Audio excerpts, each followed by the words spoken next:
Hello everyone, myself Dr. Shubh Arora, Assistant Professor from Department of Commerce, GIMS, Greater Noida.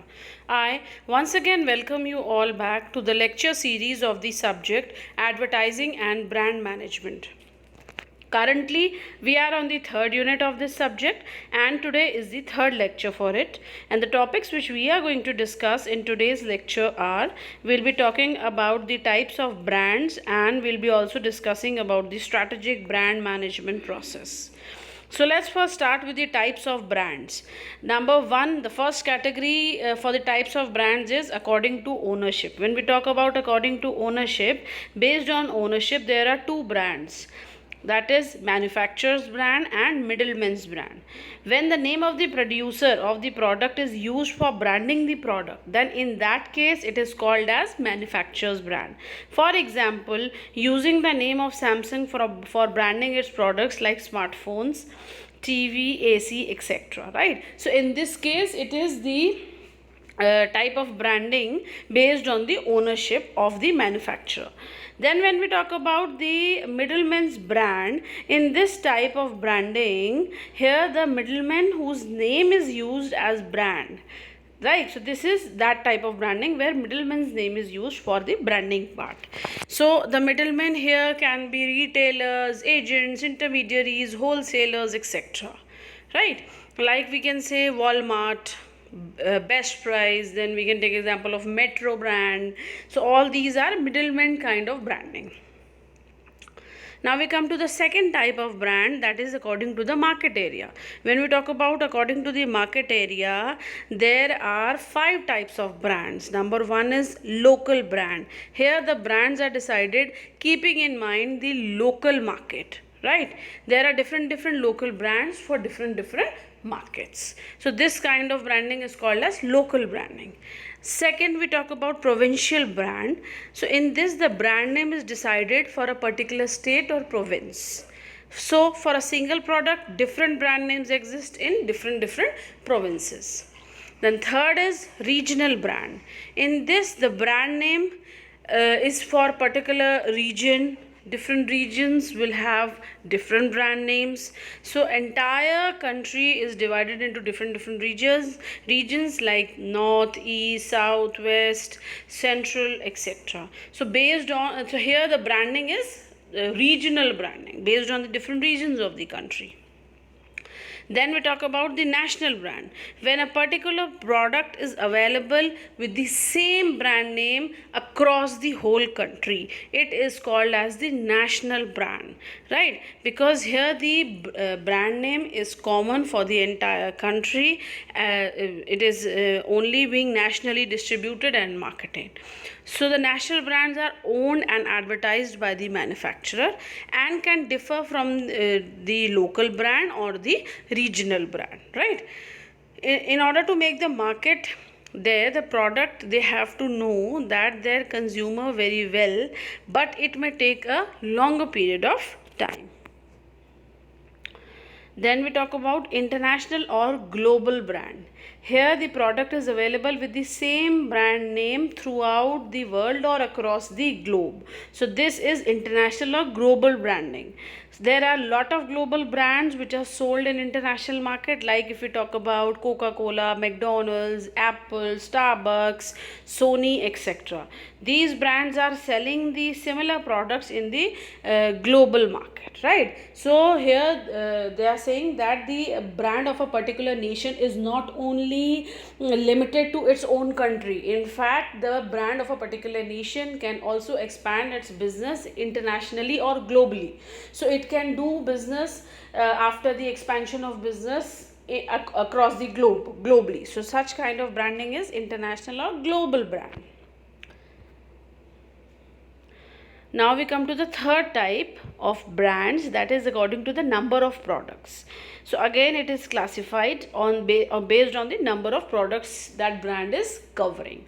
So first is on the basis On this, according to the number of products, there are three types. First is family brand. So when all the products of a company are marketed with the same brand name in different market segments. So here the brand name remains the same, but the market segments are different. So this is called as family brand. For example, if we talk about Reliance Group, the main brand is Reliance Group, right? It is the parent name, right? But Reliance is again spread into different product lines. Like if you talk about Reliance Communication, Reliance Retail, then Reliance Petrochemicals, etc. So this is a family brand example. Then we talk about product line brand. Here the company decides to give different names for different product lines, right? Then it follows product line branding. For example, HUL, that is Hindustan Unilever. That this company uses this strategy to brand its various product lines like soaps, beverages, detergents, etc. Then third is individual brand. Here the company uses different names for the products in the same product line. It is this type of branding strategy is called as individual branding strategy. For example, individual brands of soaps are used by HUL like Lifebuoy, Rexona, Vivel. So HUL is the brand and every product line has a different name. Here we'll start with the strategic brand management process. It includes different steps. So when we talk about the first step, it is identifying and establishing brand positioning and value. So in this step, the main concepts used by the brand is the mental maps, that a competitive frame of references, core brand associations, brand mantra, points of parity and points of difference. Then second step is plan and implement brand marketing program. So when planning and implementing the brand marketing, in the first time it was identifying the brand positioning and values. Then after identifying, second step is actually planning and implementing the brand marketing program, whatever has been planned. Now here the company has to implement it. This includes mixing and matching of brand elements, integrating the brand marketing activities, etc. Then third step is measure and interpret brand performance. Now for measuring and interpreting the brand performance, it needs brand tracking, brand audits, brand value chain, equity management systems, etc. And the fourth step is grow and sustain brand equity. When we talk about grow and sustain brand equity, it includes brand architecture, brand reinforcement and revitalization, brand portfolios and hierarchies, brand expansion strategies, etc. So these were the 4 key steps of strategic brand management process. Now let's start with these steps in detail. When we talk about the first step, that is identifying and establishing brand positioning, here the brand positioning is has to be defined, that is the designing the company's offer and image so that it carries a distinctive value and place in the minds of the customer.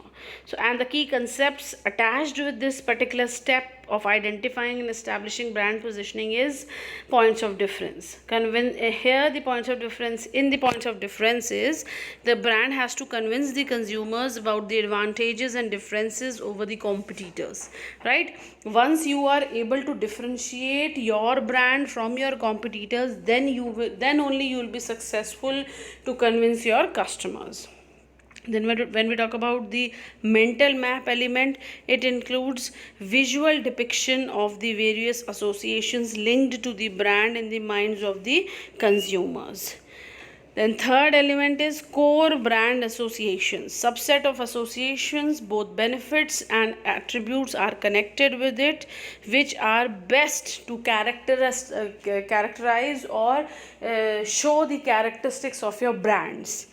Then fourth is brand mantra. So here you cannot forget that what is the actual brand mantra or the objectives on which your brand is doing the business and what your brand has promised to its customers. So basically you need to, as a brand, you need to remember very well the brand mantra and the DNA of your brand.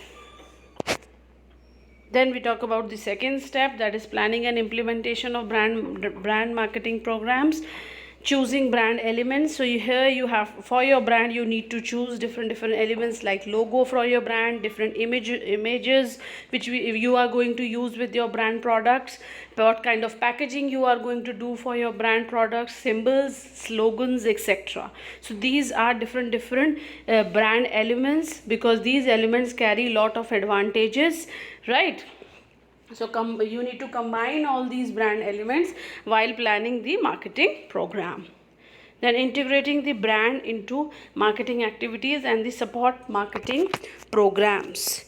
In this marketing programs and activities, these make a biggest contribution and can create strong, favorable and unique brand associations in a variety of. Then the next is leveraging secondary associations.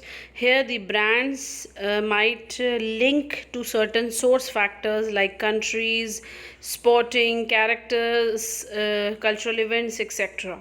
Right? So here basically brands need to borrow or leverage some other associations so that they can create some associations of the brand's own and then improve their brand equity. Right, so connecting to some international events or national events, some sports events, right? Like when we see IPL, right, IPL matches, we see that lot of big brands sponsor these kinds of events or sports matches. So this is how branding is done. This is how good brands try to get involved or try to get their brand associate with some special secondary associations, because this is the way how you can spread information, how you can highlight your own brand into public, right? So how you can win the name in the eyes of the public, how you can get spotted by the public at the in these common events by building associations. Then we talk about the third step of strategic brand management process, that says measuring and interpreting brand performance. In this, the key concepts involved are brand audit, that is assessment of the source of equity of the brand and to suggest different ways to improve it. Then brand value chain. This helps to understand the financial impacts of the brand marketing investment expenditures, right? So from time to time, brand equity management system is also required, because it includes certain tools and procedures which are used by the marketers from time to time to take certain crucial decisions, both in long run as well as in short run. Then fourth step is growing and sustaining brand equity. First is defining the brand strategy.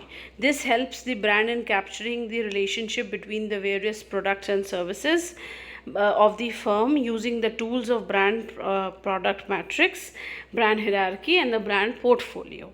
Then managing brand equity over time. This is required for a longer period of time as well as for a short period of time due to various market decisions as they affect the success of the future marketing programs.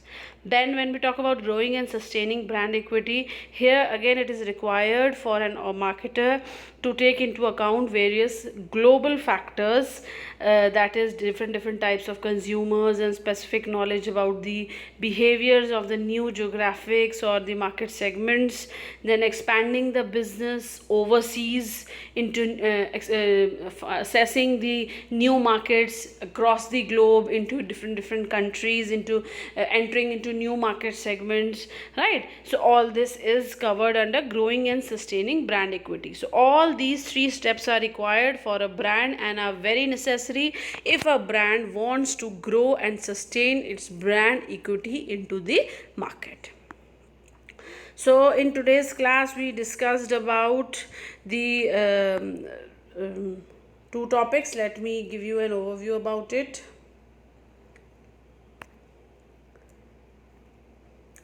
We talked about the different types of brands. In this we categorize the types of brands under different categories. For the first category was according to ownership, then second was according to the market area. This is again divided into 4 parts. Then we'll talk about the according to the number of products, the types of brands are distinguished.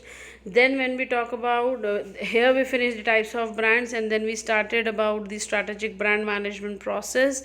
This covers 4 steps: identifying and establishing brand positioning, which covers points of difference, mental map, core brand associations, and brand mantra. Then second point is planning and implementation of brand marketing programs. Then third step we discussed about brand audit, brand value chain, and brand equity measurement system under measuring and interpreting brand performance. And in the fourth step, the brand needs to, if the brand wants to expand the business, grow the business, and sustain the brand equity of its brand into the market, then it needs to define the brand strategy, manage brand equity over time, and manage brand equity over geographical boundaries. Right? So this is what we discussed in today's class about different types of brands and strategic brand management process. We'll be covering the next topics of this unit in our following lecture. Till then, thank you and take care.